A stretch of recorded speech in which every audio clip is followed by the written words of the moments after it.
नाज़रीन अस्सलाम वालेकुम आदाब। और आज मेरा वीडियो बनाने का मकसद एक ही है कि आज मैं बलीसा के सबसे दूर दराज इलाका बलाक चिल्ली की बात करूँगा। बलाक चिल्ली की इसलिए बात करता हूँ कि जिसके अंदर सबसे ज़्यादा ट्राइबल्स लोग पाए जाते हैं और सबसे दूर दराज इलाका हिमाचल के एंड बाउंड्री के साथ मनु की दो पंचायत पाई जाती हैं और साथ साथ में हडल जो सबसे दूर दोनों पहाड़ियों के दरमियान पाया गया है।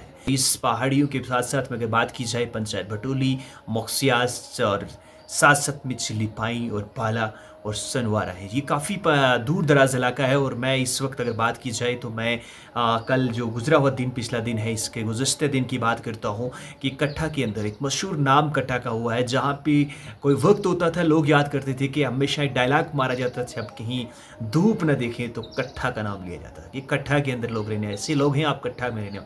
और आज वो वक्त है कि कट्ठा का एक मशहूर नाम है जहाँ पर अच्छा एक तामीर पुल हुआ है, जहाँ पे सबसे सीनरी और फेमस टूरिस्ट प्लेस भी मानी जाती है। साथ साथ में अगर बात की जाए तो उस इलाके के अंदर उस गांव 5 या 7 घर हैं, वहाँ पे ट्राइबल्स गुजर बकरवा गुजर कम्युनिटी से लोग रहती हैं। और उस कट्ठे के अंदर एक पानी निकला जो पिछले 5 या 10 बरसों के अंदर काफ़ी मशहूर हिंदुस्तान की सरहद पे हुआ, हिंदुस्तान के कोने कोने पे मशहूर हुआ। हिंदुस्तान के कोने कोनों से लोगों ने यहाँ पे उस पानी पे आने की कोशिश की और पानी में जो बताया गया था कि काफ़ी डिजीज़ जो बीमारियों पे दस्तयाब के लिए वो फराहम किया जाता था, लोग इस्तेमाल करते थे और सेहत के लिए बहुत सारी बीमारियां जो थी ख़त्म होती थी। आस्ते आस्ते वो पानी की जो आना जाना लोगों का जो वो कम हो चुका है। अब थोड़े बहुत लोग जाते रहते हैं वहाँ पे पानी जो है इस्तेमाल करते हैं। और ख़ास करके ये बलेसा का सबसे दूर दराज इलाका है। मनोज से पीछे अगर कटा की बात की जाए वहाँ पे यात्रा जाती है और मिहाड़दार के अंदर यात्रा जाती है और हर साल, और इंशाल्लाह उम्मीद है कि इस साल भी जाएगी और बहुत अच्छा एक टूरिस्ट प्लेस मानी जाती है। और मैं चाहता हूँ कि जिस तरह से भद्रवाह कश्मीर के अंदर टूरिस्ट प्लेस का बनाई गई प्रमोट किया इलाके, इसी तरह हम भी चाहते हैं कि इस इलाके को प्रमोट किया जाए ताकि यहाँ की गरीब लोग जो हैं वो अपनी रोज़गारी चला सकें।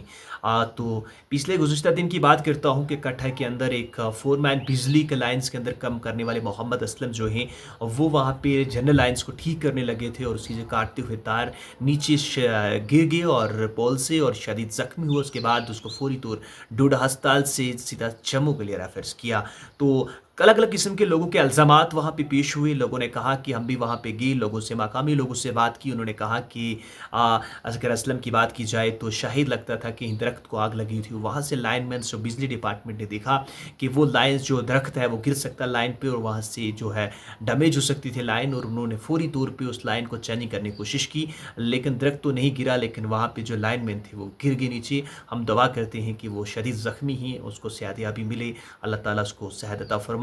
और साथ साथ में लोगों के इल्ज़ामात के साथ साथ हमने डिपार्टमेंट से फौरी तौर हमने बात की, बातचीत पर तमाम डिपार्टमेंट के सीनियर ऑफिसर ने जब बात की, उन्होंने कहा कि एक्चुअल में वहाँ पे आग लगी हुई दरख्त के साथ थी और उस वजह से हमारे लाइनमैन जो था वो वहाँ पे गए और वो लाइन्स ठीक करने लगे थे और नीचे गिर गए। और हम चाहते हैं कि उनके घर वालों के साथ हम लाइकीन के साथ हम हाजिर हैं, कोई भी उनको कमी पेश आ जाएगी हम उनके साथ उनके दुख और सुख में हाजिर हैं। फौरी तौर पर मोहम्मद असलम का इलाज जम्मू अस्पताल में कंटिन्यू शुरू है और हम उसके इलाज के लिए भरपूर तावन कर रहे हैं। हम चाहते हैं कि जब असलम ठीक होकर घर वापस आएंगे उसके बाद भी उसको रेस्ट दिया जाएगा, उसकी पेमेंट जो तनख्वाह है उसको दी जाएगी, मज़ीद भी हम उसकी हौसला अफजाई करेंगे, मज़ीद उसकी मदद करेंगे जहाँ तक महकमा ने कहा है। बाकी चीज़ों पर जहाँ पे लोगों के बीच और महकमा के बीच जो बातचीत डिस्कशन चली हुई है, जो इल्ज़ामात एक दूसरे पर लगा रहे हैं, तो वो फौरी तौर जो है डिपार्टमेंट ने कहा है कि हम ज़रूर बातचीत आपको सारे आउटपुट हम सामने बता देंगे क्या हुआ क्या नहीं।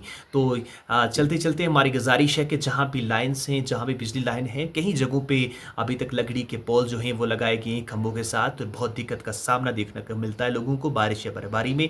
और ज़रूर उम्मीद है कि डिप्टी कमिश्नर डोडा बेहतरीन तरीके से काम कर रहे हैं, फौरी तौर से इस इलाके के अंदर भी बेहतरीन काम करेंगे। और उसके साथ ये त्यौहार ईद का आने वाला है और बहुत सारी बलेसा डोडा की ब्लॉक्स हैं जहाँ पे लोगों को एमजी नरेगा की पेमेंट पेंडिंग है। मेरी ज़िला इंतज़ामिया को डोडा से गुजारिश है, ज़िला इंतज़ामिया डोडा से जहाँ पे एसीडी डोडा और तमाम ब्लॉक्स की वीडियो से गुजारिश है कि आप फौरी तौर पर लोगों को पेंडिंग एमजी नरेगा की पेमेंट दी जाए इस त्यौहार ईद के त्यौहार पर। ये त्यौहार हर एक त्यौहार है, हिंदू मुसलमान सिख ईसाई सब भाई हैं, इनका हर त्यौहार होता है, जैसे ईद है, दिवाली है या राखी है या मुहर्रम है या और बहुत सारे त्यौहार हैं, बड़े जोश व खरोश से मनाए जाते हैं, जिसके अंदर अमीर, गरीब, यतीम, बेसहारा, मस्कीन एक लेवल्स एक बराबर जो हैं वो हिस्सा लेते हैं। मैं चाहता हूँ कि किसी भी गरीब, मस्कीन या यतीम को परेशानियों का सामना देखने को ना मिले, क्योंकि बलाकचिल्ली की बात की जाए तो अभी तक बहुत सारे लोगों का एतराज़ सामने आया है कि पेंडिंग पेमेंट एमजी नरेगा की मिलनी चाहिए। साथ-साथ में पिछले 1 साल से लोग जो हैं पीएमएवाई का काम का आसान लोगों ने का मकानों का काम किया है, लेकिन अभी तक पेमेंट नहीं मिली है। गुज़ारिश है कि अब कोड ऑफ कंडक्ट भी जो है वो टूट चुका है। उसके साथ-साथ मैं गुज़ारिश करता हूँ कि जी ये पीएमएवाई के जहाँ ब्लॉक्स के अंदर लोगों के पेंडिंग बिल्स हैं, प्लीज़ जल्द व जल्द पेमेंट मिलनी चाहिए। 1 साल से लोग जो हैं दरवाज़ा ऑफ़िस का ब्लॉक्स का खटखटा रहे हैं, लेकिन इंसाफ नहीं मिल रहा है। मैं चाहता हूँ कि जल्द व जल्द एसीडी डोडा इस पे सख्त कार्रवाई लेकर 3 दिन में लोगों की पेंडिंग जो है वो मिलनी चाहिए।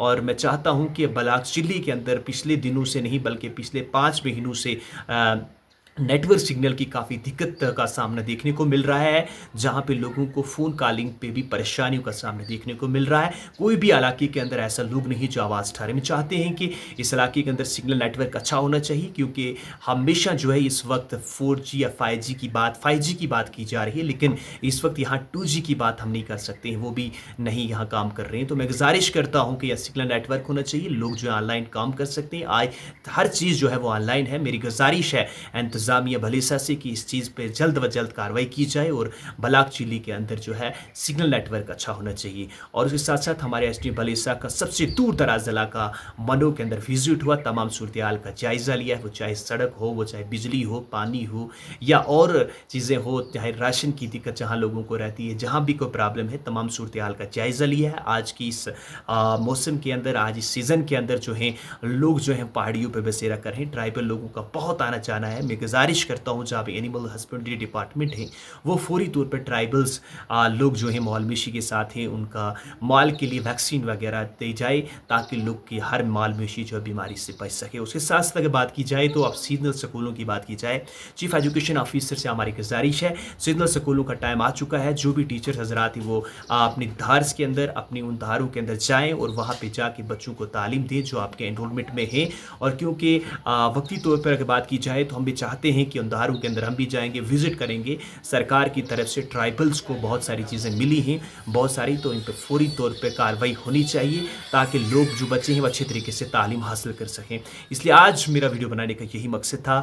मैं ज़रूर चाहता हूँ कि ज़िला इंतज़ामिया इस पर गौर व फिक्र करेगी और तमाम लोगों को सहूलियत फ़राहम करेगी।